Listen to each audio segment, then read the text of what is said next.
আসসালামু আলাইকুম। ও আজকে একটা কঠিন রাস্তা দেয় উঠছিও। এই রাস্তাটা পরিচিত একটা রাস্তা সবাই, মানে সুরুশালগড় থেকে সৈয়দপুর পর্যন্ত, বুঝিনি? তো এই রাস্তার জমি জামাগুলো আজকে দেখাইবো, আর এই ভিডিওটার মধ্যেই থাকেন।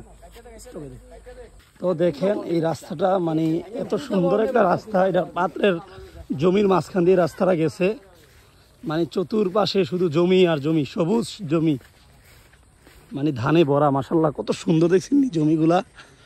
তো আমি প্ল্যানিং করলাম যে না, আমার অডিয়েন্সদেরকে দেখায়। আর এটা হলো হিন্দু বাড়ি। আর এই রাস্তাটা দেখেন, কে কে কে রাস্তাটা চিনেন অবশ্যই কমেন্টে জানাবেন। দেখছেন জমিটি আমার কাছে এত ভালো লাগছে ভাই।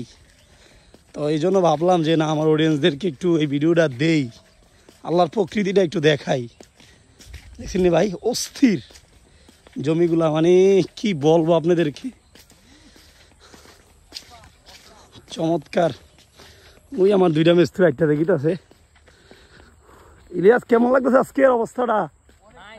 হ্যাঁ, আবহাওয়াটা দুই পাশে দেখছুনি। ওই ইংলিশে কথা কর। মাশাল্লাহ, রাস্তার কথা কি তা কইতাম।